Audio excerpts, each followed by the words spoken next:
आनंद कुपित हो गया, सब भिक्षु कुपित हो गए कि पकड़ लो उसको, मारो। क्या कसूर बुद्ध का, थूका है।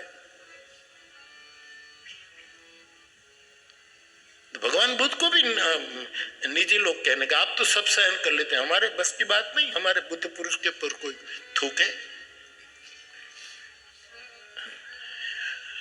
आनंद, तू जैसे मेरे से बात करता है ना, उसको मेरे से बात करनी थी, इसलिए बेचारा दूर से आया, लेकिन उसकी भाषा थूक थी, यही भाषा जानता था बेचारा। वो उसको मुझे कुछ कहना था, लेकिन उसकी बोली ये थी, तो बेचारा ने वो बोला। आज तो ये बोल रहा है, वो ये बोल रहा है। कुछ दिन उसको समझ आ जाएगी तो फिर वही भाषा बोलने लगेगा। वो दफा करे, मैं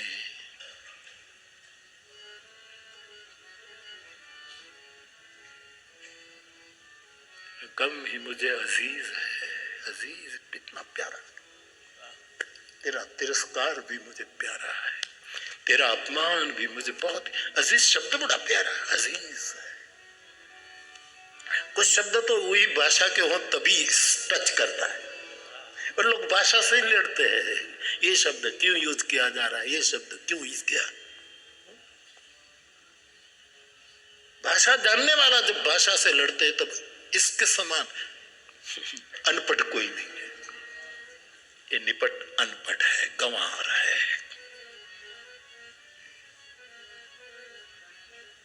कल नहीं है राधे श्याम जी और हम सब बैठे थे, वो अशो वाले सब स्वामी या सब आए थे, तो क्या कहा कि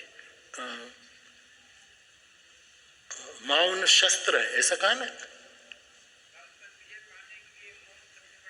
शस्त्र है। आपने राधे श्याम जी ने कहा, ये बड़ा प्यारा सूत्र। राधे श्याम तो राधे श्याम है, ये श्याम राधे है, राधे श्याम है, श्याम राधे।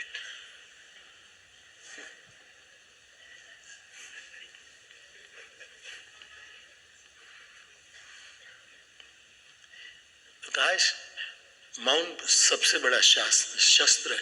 मैंने कहा नहीं, मौन को बदनाम न करो, मौन शस्त्र नहीं है, शास्त्र है। शस्त्र तो वाणी है, बोल शस्त्र है, जो अनसन बोलने से लोगों का अपमान करती है। शस्त्र शब्द है, घाव करता है, पीड़ा देता है, जख्म करता है। मौन तो शास्त्र है।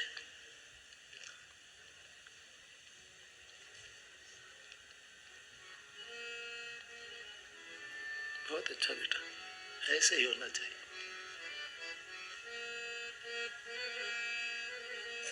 क्योंकि उन्हीं की दी हुई चीज है। गम दिया तो उसने, अपमान दिया तो उसने दिया, पत्थर डाला तो, कोप किया तो उसने, गालियां दी तो उसने, क्रोध किया तो उसने, क्योंकि उनकी दी हुई चीज है।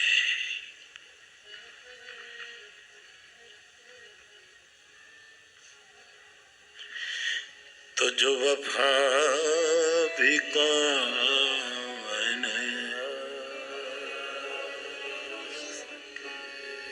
तो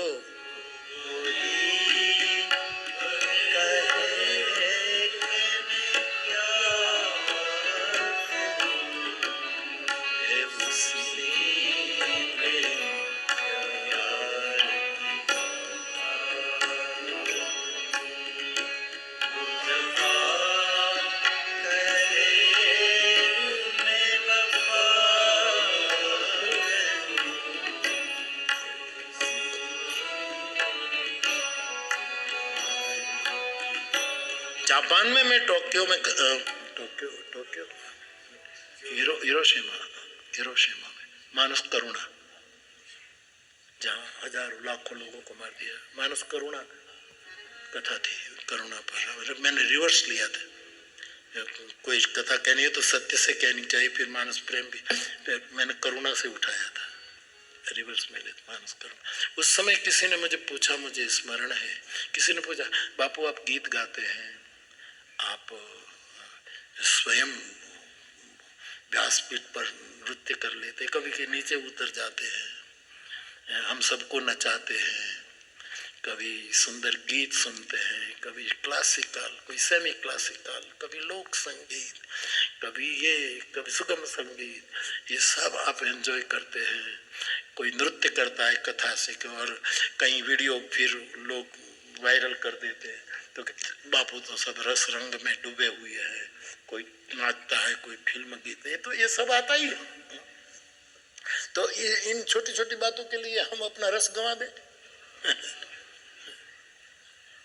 दुनिया तो तुली है कि सब निरस हो जाए, सब हमारे रस के केंद्र है, और रस कृष्ण है, रस परमात्मा है, रसो वही सह, ये लोग कहते हैं। तो बड़ा प्यारा प्रश्न है, मेरी स्मृति में है कि एक युवक ने मुझे वहां हिरोशिमा में पूछा कि बापू ये सब जो आपके अगल बगल में होता है, आप हमको गाना है, नाचना है, अभी तुम थोड़े तैयार हो जाओ फिर देखना, अभी तो तुम स्टेज नहीं बना है, इस जन्म नहीं तो अगले जन्म में क्या बिगड़ जाता है। तो बड़ा प्यारा प्रश्न पूछा था, क्या बापू ये सब काम नहीं है? चोट भी थी और अच्छा भी थे, ये भी जुमना, रस लेना, इंटरेस्ट लेना, ये करना, ये सब काम नहीं है। ये तेरी सोच है। तलगाजड़ी आंख लेकर नृत्य देख, तलगाजड़ी आत्मा को लेकर कोई गीत सुन, ये तेरी सोच है, तेरी बीमारी, तेरी रुग्णता। तू बीमार है, मैं क्या करूं? कोई डॉक्टर ने कहा कि बाप शायद भाखरी नहीं भावती, पण तारी बीमारी से हूं 3 उपाड़ी गयो। अभी नाश्ता करके मैं हॉस्पिटल में आया हूं, मैंने 3 उठा ली, तूने नहीं, ये तारी तकलीफ है, तू भी अच्छा हो जाए तो तू भी खाने लगे। अभी समाज बहुत रुग्ण है, बीमार है, नस नस में है। तो ये तो और ये कोई नया ढंग नहीं है मेरा। मेरी व्यासपीठ आपको रोज नई लगेगी, रोज ये चादर बदल जाती है। बदलते हो ना भाई? हाँ, झूठा न बोलो, डेली ये बदलते, डेली ये मेरा हाँ, ये कपड़े ही नहीं बदलते, मैं रोज नया कलेजा लेकर आपके पास आता हूँ। पर आप भी कलेजा बदलो। जब पूरा रस लेना है कथा तो कलेजो, मानसिकता बदलो, रुग्ण चित्त लेकर मत आओ, फ्रेश होकर आओ। 77 नाउ रनिंग आई एम।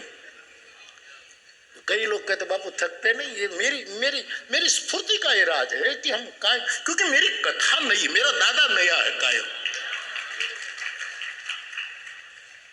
और कुछ ऐसी चीज उसको रिनोवेट नहीं करनी पड़ती, ये रोज फ्रेश होती है, डेली नित्य नूतन। तो हम तो नाचेंगे, गाएंगे। शंकर ने गाया तो मेरा क्या कसूर? सनकादिकों ने गाया, नारद ने गाया, तो हम तो कहीं को यदि कोई मैंने पूछे कि उसने फिल्म का, उस समय फिल्म नहीं थी।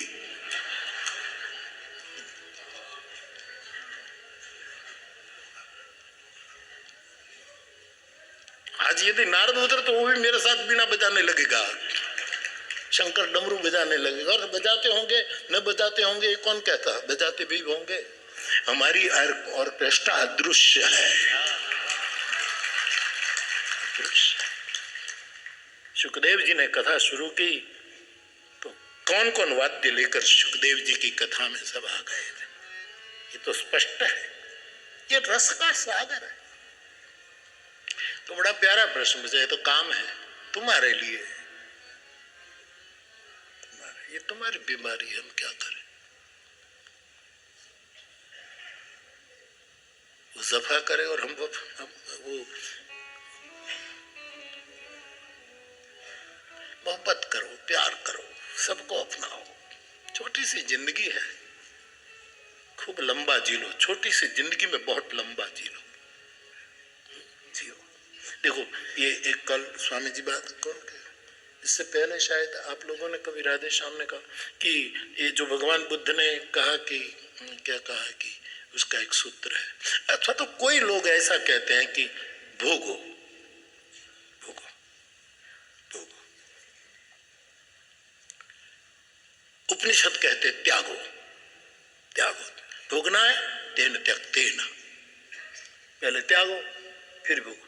फिर ओशो की बात आती है तो ओशो कहते हैं न त्यागो न भोगो। बड़ा प्यारा सूत्र है ओशो का। राधेश्याम, एक विचारधारा का ही भोगो, अथवा तो नास्तिक विचारधारा कह लो। जो नास्तिक का जो अनात्मवाद है वो कहता है भोगो ऋणम कृत्वा, खाओ पियो मौज करो, केवल भोगो। लेकिन उपनिषदों ने कहा भोगने की मना नहीं, लेकिन त्याग करके भोगो, बांट करके खाओ। त्यक्ते न भुंजिता, भोगने की मना नहीं। मैंने कल भी कहा आपको कि भोग बुरी चीज नहीं है, लेकिन भोग के समय में भगवान को भूल जाना बुरी चीज है। हरि को याद करते ये बुरा नहीं, क्योंकि जिसके प्रति भले हमारे मन में भोग है, आकर्षण जगा, लेकिन ये आकर्षण उनका नहीं है, ये ऊपर वाले के 2-5% उसमें आकर्षण भेजा है, इसलिए हम खींचे जा रहे हैं वो कृष्ण की कुछ न कुछ सत्व तत्व की ओर। इसको एंजॉय करो।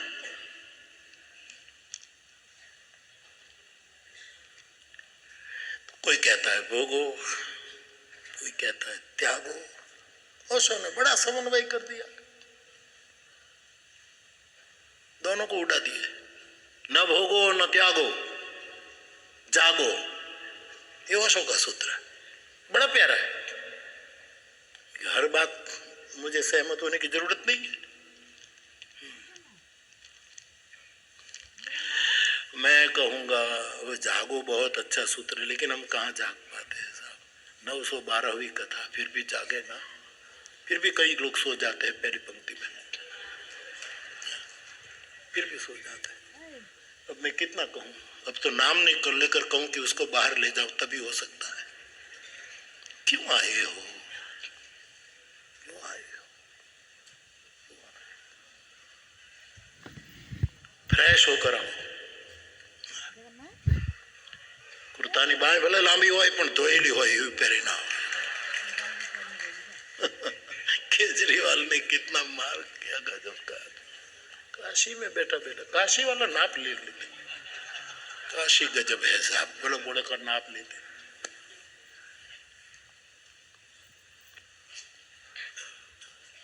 राधेश्याम जी, जी भूल गया था इसलिए मैं ऐड कर दूं जरा, केवल राधेश्याम कहना ठीक नहीं। राधेश्याम जी, कोई कहता है भोगो, कोई कहता है त्यागो। ओशो कहते हैं कि न भोगो न त्यागो, केवल जागो। हम उसकी लाइन में नहीं है, और किसी की लाइन में मैं रहूं ऐसा आदमी भी नहीं। मेरी अपनी पगडंडी, मेरा अपना राज, और वो राजमार्ग गुरु ने मुझे राज डगरों से दिखाया है कि बेटा इसी मार्ग पर चलना। तो मैं किशन यही कहूंगा, ये सभी सूत्र अद्भुत है। कोई कहे भोगो अद्भुत, भगवान को भूलो ना। कोई कहता है त्यागो, अद्भुत है। यद हरैव विरचेत तद हरैव प्रव्रजेत, उपनिषद के। और ओशो कहते हैं न त्यागो न भोगो न जागो। मेरी व्यासपीठ कहेगी जियो। अब देखो, आप सुबह सब ब्रश करके आए हैं, सब नहा करके आए हैं, नाश्ता करके, फिर भी यहाँ कोई सो जाते हैं। जागना नहीं है, जितना जागो इसमें जियो और पियो, जी लो। जागना कब हुआ कौन जानता है, कब जोलो अभी जी लो, 2-5 मिनट भी जी लो। जीना है, जीवन देती है, संजीवनी है, जीवन देती।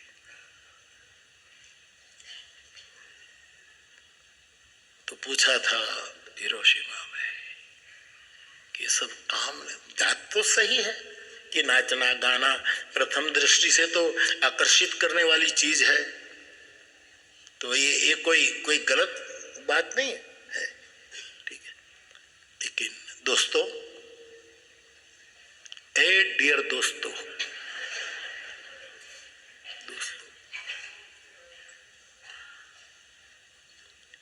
काम तीन प्रकार के होते हैं।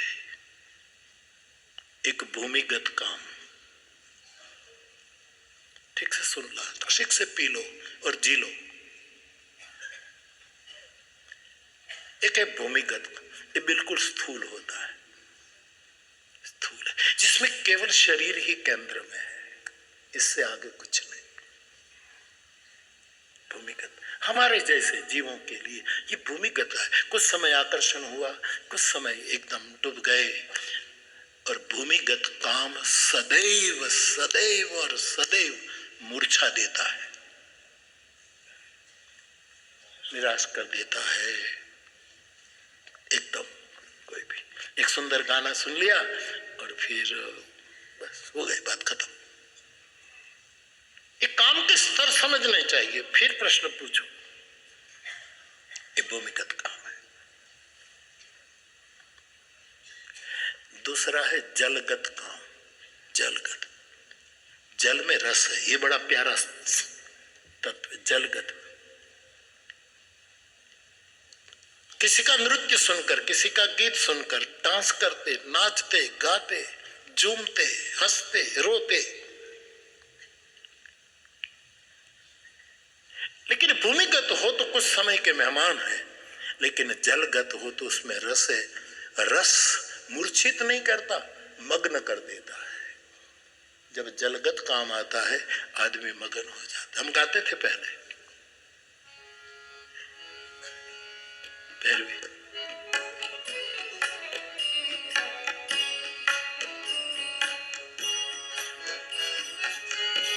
राम गुण गाय के, कृष्ण गुण गाय के, राम गुण गाय के, गोपाल गुण गाय के, तुलसी मगन भयो राम गुण गाय के, तुलसी मगन भयो राम गुण गाय के, तुलसी मगन भयो।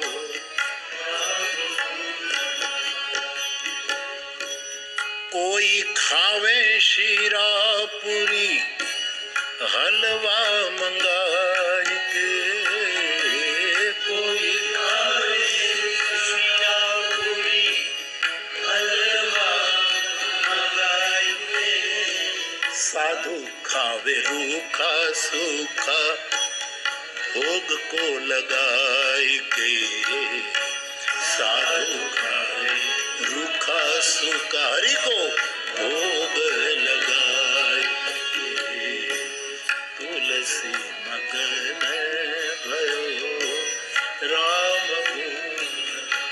जलगत काम मग्न करता, अच्छी स्थिति है। आखिरी काम होता है जो हमें राम में बदल देता है, वो है गगनगत काम, असंग काम। इतने ऊपर उठ गए हम कि सब कुछ होते हुए, सबका रस लेते हुए, फिर भी उदासीन, असंग, ऊपर बिल्कुल। और इतने ऊपर कि कोई गुरुत्वाकर्षण उसको जमीन पर न ला पाए।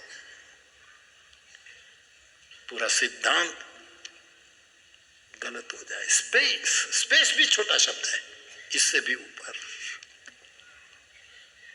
सब घटना घटे, कोई नाचे, कोई गाए, कोई झूमे, रस ले।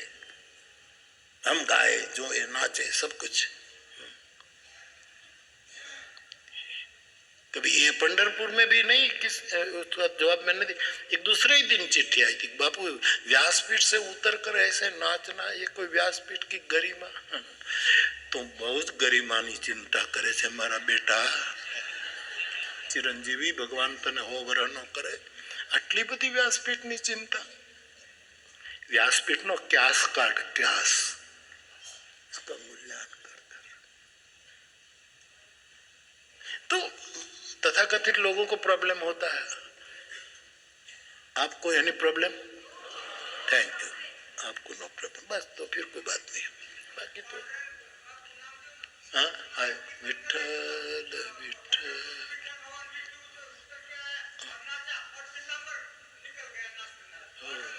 अच्छा, जी जी जी। मेरी कथा में आने की कोई फी नहीं है, सब फ्री है। तब कोई भी उठे, कोई भी गाए, कोई भी झूमे, कोई भी मस्त रहे। फिर भी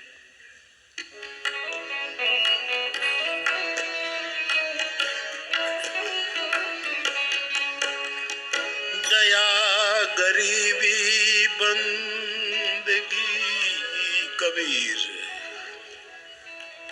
समता शील सुजम। कौन साधु? दया गरीबी बंदगी, समता शील सुजान, एते लक्षण संत के, कहत कबीर तू जा।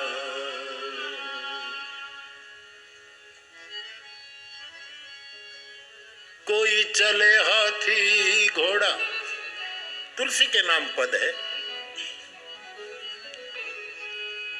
कोई चले हाथी घोड़ा और पालखी मंगाई के, कोई चढ़े हाथी घोड़ा पालखी मंगाई के।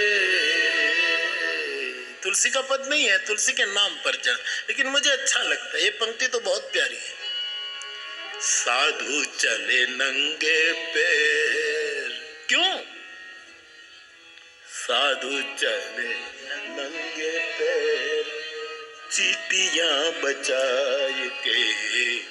साधु चले नंगे पैर, चीटियां बचाए, क्योंकि तुलसी मगन भयो राम गुण गाए, राम गुण गाए के, गोपाल गुण गाएंगे, राम गुण गाएंगे, गोपाल गुण गाएंगे, तुलसी मगन राम। कानदास बाबू, उसको मूल उसकी भेज दी। गगनगत काम, अगर खेलना है तो आओ गगनगट में, जहां मूर्छा नहीं है, केवल मग्नता नहीं है, जीवन मंत्रमय बन जाए, ऐसी ऊंचाई कि मंत्र के सिवा कुछ न बचे। इसीलिए गगनगढ़ में रमवाने आओ, ये जो बात, इसलिए जो जो तो पंढरपुर में भी ऐसे बहुत अच्छे भाव से पूछा था कि बापू आप नीचे उतर, हमने कई बार नीचे उतर गए। मारो उतरू इधर उतरू, बेसो इधर बेसो, तमें मैंने क्या मन भाड़े रखो, तुम्हें किराए पर बुलाया है मुझे, ये मेरी मौज है। लेकिन थोड़ी परंपरा से हटके नहीं है, मूल धारा है, प्रवाही और पवित्र परंपरा है। चैतन्य नाचे तो खड़े होकर नाचे, मीरा नाची। अभी हमारे यहाँ बाउल आए थे बंगाल से, उड़ीसा से बाउल आए, तलगा जड़ा और बाउल, तो उसके एक बाउल जो पैर में घुंघरू बांधते थे, और जब गाते थे तो ये पैर का इधर उधर क्या तुम्हारा प्रयोग करवो जाए, घुंघरू लाओ जो क्या रखो, तो मैं बैठे बैठे गाऊं भैरवी और मेरे पैर से भी घुंघरू बजाता जाऊं, यहाँ से घुंघरू बजे, उसका गोपी यंत्र जो है वो बजाता जाए, और इतना सुंदर वो नाच रहा था और इतनी प्यारी प्यारी अदाओं से नृत्य कर रहा था, मग्न कर देता था। नीरस जगत को तुम रस क्यों ले रहे, उसकी आपत्ति है।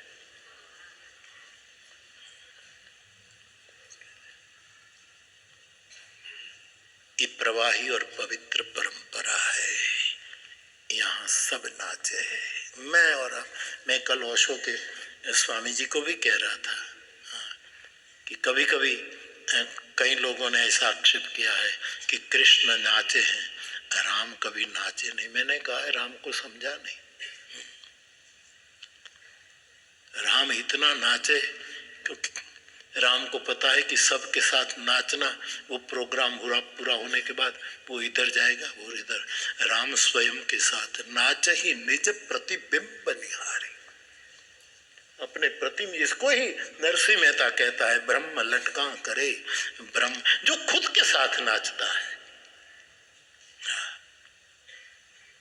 उसके साथ नाच में खुदाई जुड़ जाती है, पूरा महारास हो जाता है। ये नहीं है। जियो, मौज करो। जागना बागना जाग जाए तो अच्छी बात है। कोई जाग जाओ तो मुझे पत्र लिखना। पत्र में ज्यादा नहीं पढ़ता, रूबरू कहना और जागृति पूर्वक आना मेरे पास और कहना कि मैं जाग गया हूं। जियो, गाओ। हमारे नवल जी थे, राधे श्याम जी के मित्र थे। उधो तुम गाओ गोपी गीत। चला गया आदमी। उसका जो तरन्नुम था, उसका ताल था, वो डिश लेकर जो बजाता था, उधो तुम गाओ गोपी गीत। उद्धव जब गोपी जनों को ज्ञान समझा करके और प्रेम की दीक्षा करके लौटा मथुरा, और कृष्ण कहते हैं कि गोपियों के बारे में और कुछ जो कहना बाद में कहना, उधो तू वहां रहा है, एक बार मेरे सामने गोपी गीत गा दो, गोपी गीत गा दो। छोटे छोटे पद लिखते थे, छोटे छोटे, और कंपोज भी खुद करते थे अपने ढंग से। उधो तुम गाओ गीत गीत। तो बाप हमारी चर्चा चल रही है, ऐसा नीति ऐसा धर्म। उद्धव, सबको अपनाना, सबका स्वीकार करना। संकेत था कि बहेलिया आएगा जरा नामक व्याध, मेरे चरण में तीर मारेगा। कोई ना कोई बहाना शरीर छोड़ने का होता है और मैं निर्वाण को प्राप्त करूं। तो मेरे अंतिवासी कृष्णस्य दैतः सखा, मेरा बहुत निजी सखा के नाते इस जरा नामक व्याध के प्रति भी जब तुम सुनो, तिरस्कार का भाव मत रखना, क्योंकि ये मैंने सब निर्णय किया है, ये उन्हीं की दी हुई चीज है। इसमें तो प्रेम की आबरू है। मैं तुझे यही सिखा कर, तो ऐसा नीति मीन्स यहाँ सबको अपनाना।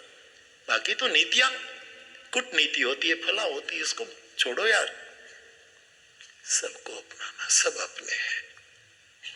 और दूसरा, बुद्ध की भूमि है, इसीलिए उद्धव करुणा में जीना। ले मेरी पादुका ले जा, ले जा। जार जार रोए उद्धव, कैसे जाए। लेकिन जैसे जा ही रहे थे, एक कदम लौटे और कहा, गोपाल बोल तो नहीं पाऊंगा, लेकिन एक क्षण इच्छा होती है कि जब तक आप जाए तब तक मैं यहाँ रहूंगा, लेकिन दूसरी क्षण ये होता है कि नहीं, मैं चला जाऊं। जैसे शाक्य मुनि की माँ, मेरा गौतम गृह त्याग करे, इससे पहले मैं चली जाऊं। इसलिए उद्धव ने कहा, मैं चला जाऊं वही बेहतर है, क्योंकि आपका जाना हम देख नहीं पाए। लेकिन मैं आप जा रहे हैं, इस संदेश किसी को दूं?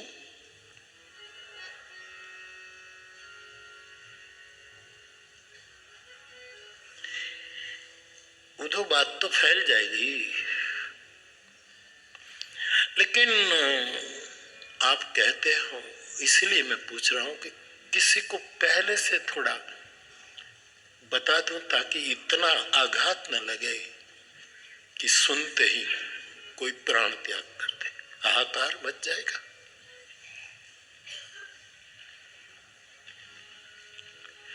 तो उधर एक काम करना, ब्रज जाना, वृंदावन।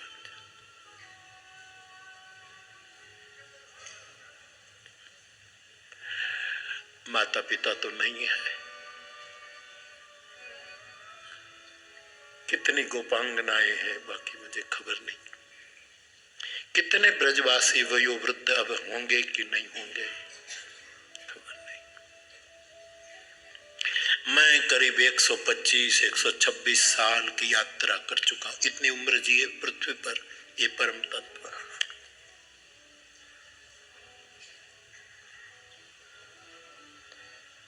लेकिन मुझे यकीन है, क्या राधा जीवित होगी?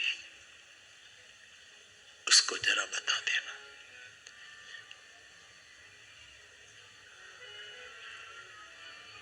वो ये मैसेज, ये संदेश को झेल पाएगी। तुम जाओ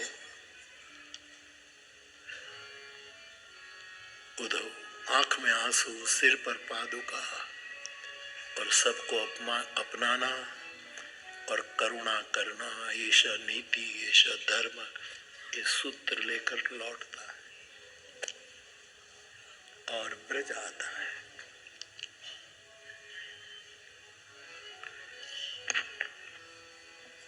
उद्धव को कोई पहचान नहीं पाया, और उद्धव भी जिसके साथ थोड़ी बहुत पहचान थी, ऐसा कोई चेहरा नहीं दिखता। एक बुजुर्ग दिख गया, उद्धव आप उदास क्यों हैं?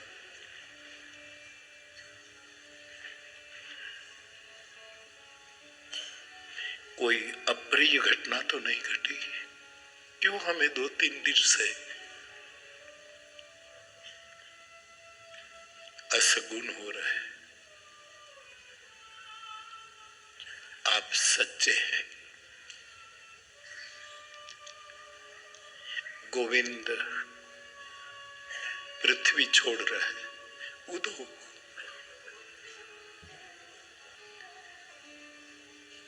ऐसे सुमंत कहता नहीं कि अयोध्या जाकर बस यही सुख लेना है, यही सुख लेना है कि राम नहीं आएंगे।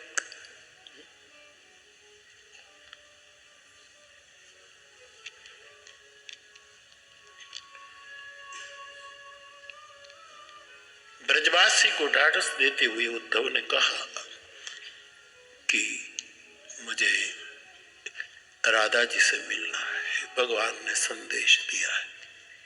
वो कहाँ है? वो तो पागल है। तो बस वो शिला पर बैठी रहती है जहां यमुना जी बहती है, वो श्याम वर्णी शिला, वहां बैठती रहती है। अभी भी वो श्रृंगार सजती है, अभी भी वो गुनगुनाती है। हमें लगता है ब्रजवासियों को कि पागल हो गई है कृष्ण विरह में।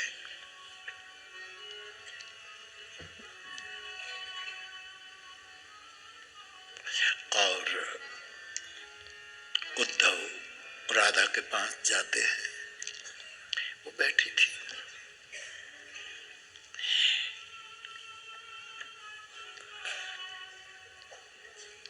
उद्धव ने पूछा कि राधिका जी आपको कोई खबर मिली? क्या कहने क्या जा रहे? बोले गोविंद धराधाम छोड़ रहे तुम्हारे लिए। मैंने तो जब गए कभी सोचा ही नहीं कि कृष्ण मुझे छोड़कर गए, वो कभी गए। देखो ना, मैं श्रृंगार सत्य, मेरे पर उम्र की भी असर नहीं हुई है, क्योंकि मेरा संबंध शाश्वत के साथ हुआ है, नाशवंत के साथ नहीं हुआ।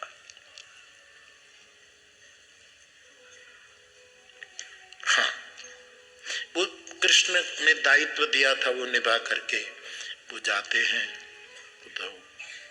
बोल तो मुझे ऐसा नीति, ऐसा धर्म, सबको अपनाना और करुणा करना, बुद्ध ने जो किया वो बात। लेकिन त्रिदंड जरूर दिया है, मौन रहना और बोलने की जरूरत पड़े तो सम्यक बोलना। मेरे भाई बहन, मौन व्रत के रूप में मौन नहीं, बस क्या बोल बोल करना है।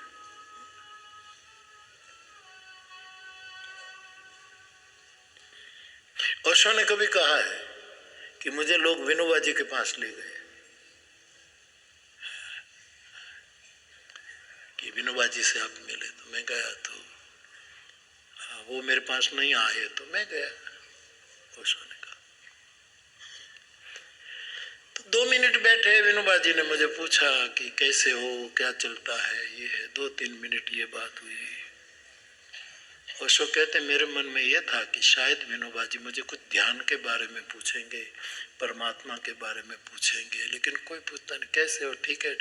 3 मिनट में मैं बोर हो गया, मैं उठकर निकल गया। ये सब औपचारिकता, ये हम जैसे लौकिक लोगों के लिए ठीक है। केम छो, केम आया छो, शू छे, आजकल केम देखाता नहीं, पण हूँ देखा है, क्या दिखे, औपचारिकता।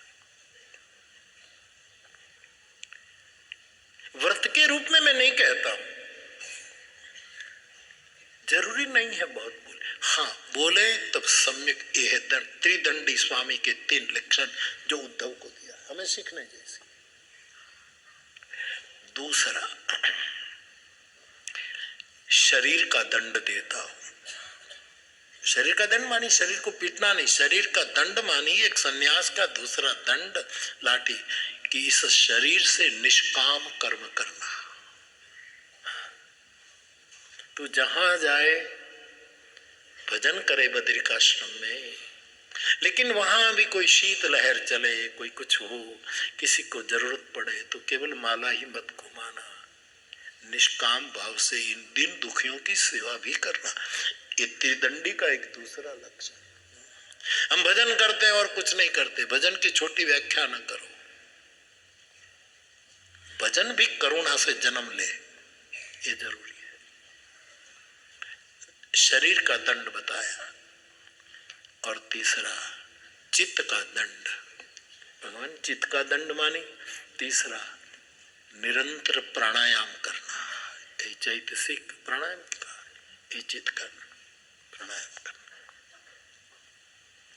मेरे कहने का मतलब कुल भी वही एक बात थी कि करुणा, करुणा। भगवान कृष्ण ने ज्यादातर प्रेम की चर्चा की, प्रेम जिया और करुणा की बीच। महाभारत का युद्ध भी करुणा मूलक है।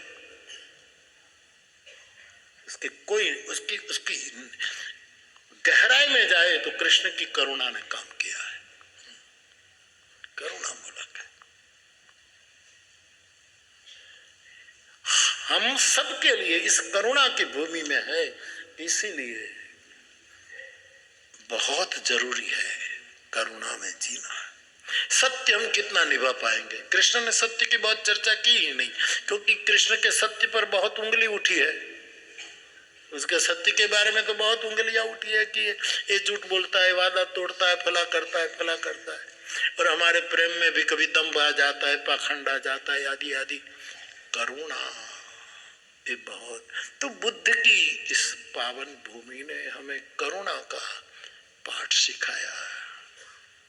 आइए बुद्ध की शरण में जाना, करुणा की शरण में जाना, उसके धम्मो सनातनो, उसने जिस धर्म की व्याख्या की उसकी शरण में जाना, सही अर्थ में करुणा मूलक धर्म की शरण में जाना। और एक समूह जो था उसकी शरण में जाना, जो करुणा का एक समूह था, उसके इसलिए हम गाते रहते हैं।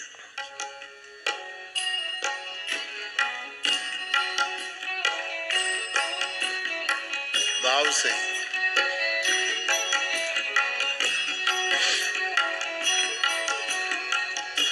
तब मानव तू मुख से बोल, बुद्धं शरणं गच्छ। तब मानव हरि बोल मुख से बोल, बुद्धं शरणं गच्छामि। तब मानव तू मुख से बोल, धम्मं शरणं गच्छ। तब मानव तू मुख से बोल, शरणं गच्छामि। घबराए जब मन अणमोल, घबराए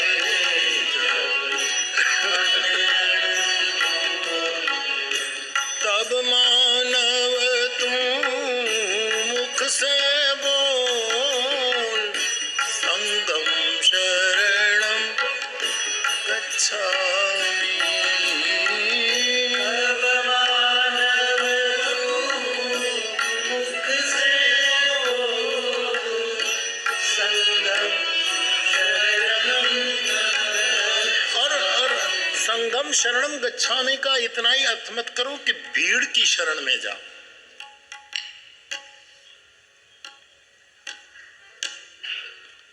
धम्मम शरणम गच्छामि को एक एक धर्म के पीछे जाओ।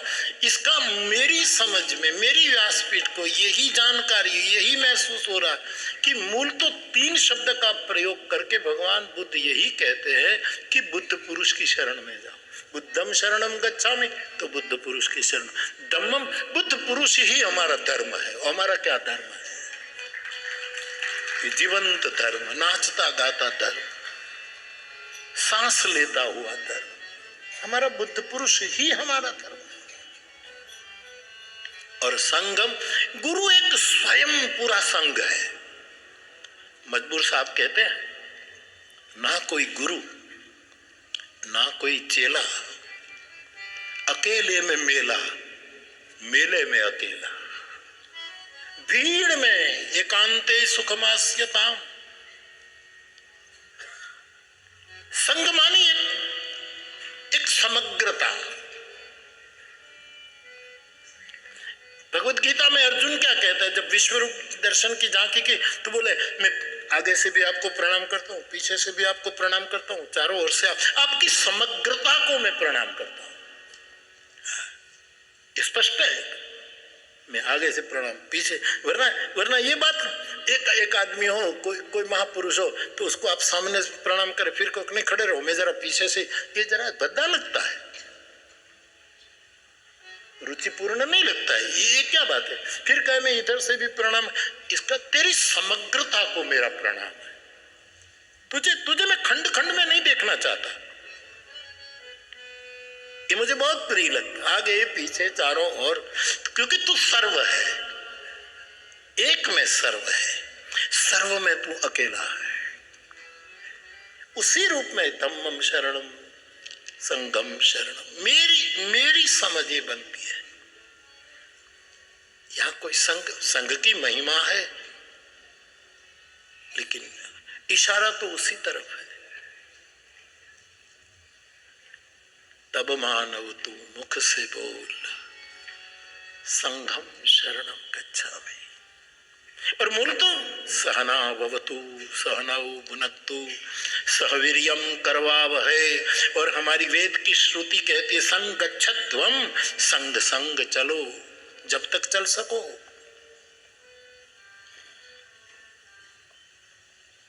संग संग सब। तो मूर्त है ये करुणा की भूमि है, करुणा अवतार बुद्ध की भूमि है। इसीलिए मानस जैसे वहम से शुरू होता है और विश्वास तक ले जाता है, बुद्ध की पूरी देशना भी हमें प्रश्नार्थ से पूर्ण विराम तक ले, अल्प विराम बहुत आते हैं बीच बीच बीच बीच बीच, लेकिन जैसे तुलसी कहते हैं पायो परम विश्राम, हमें वहां तक, ये बड़ी प्यारी दिव्य यात्रा है। तो मैं कोई तुलनात्मक अभ्यास पेश नहीं कर रहा हूं, यह हकीकत है। तो इस भूमि से हम बहुत कुछ सीख सकते हैं। मैंने बहुत पहले एक कहानी आपको शायद सुनाई है, आपके स्मरण में होगी, न हो तो आपको याद आ जाएगी, यदि आप स्मृति आपके आ जाए तो। एक कहा था मैंने, एक बूढ़ा आदमी उसके 3 बेटे को अपने पास बुलाता है और कहा कि बेटा हमारी एक इच्छा है। क्या? कि जैसे देहातों में तो एक कोठी होती है, कोठी, मिट्टी की कोठी, जिसमें अनाज संग्रह करते हैं। हमारे सौराष्ट्र में तो खास अनाज की कोठी बनाते हैं, उसमें जीव जंतु नहीं लगते, अनाज निरोगी रहता है। ऐसी कोठियां बनती थी। सावित्री माँ को कोठी बनाना आता था। हाँ साहब, ये मिट्टी का अलमारी बनाती थी, मिट्टी का, हमारे छोटे छोटे कपड़े रखने के लिए, और अलमारी का तो कोई व्यवस्था नहीं, तो मिट्टी की अलमारी, सब मिट्टी के ही बर्तन, जैसे तुकाराम के घर में थे वही सब मिट्टी के बर्तन रहते थे हमारे सब। अभाव का ऐश्वर्य था, अभाव की संपदा, अभाव की विभूतियां।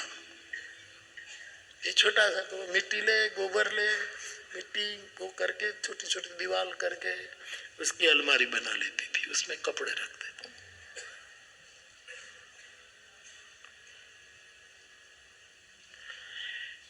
तो वो बाप ने अपने बेटों को कहा कि बेटा एक काम करो, ये देखो ये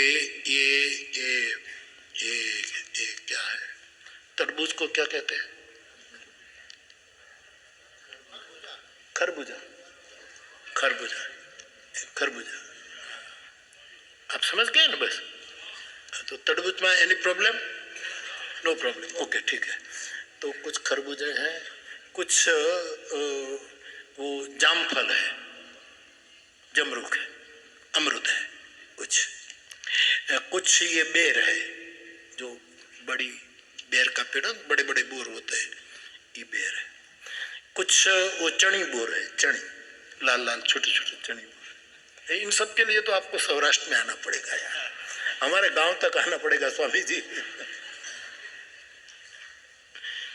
छोटे छोटे चणी बोर, और ये मिट्टी का ढेर।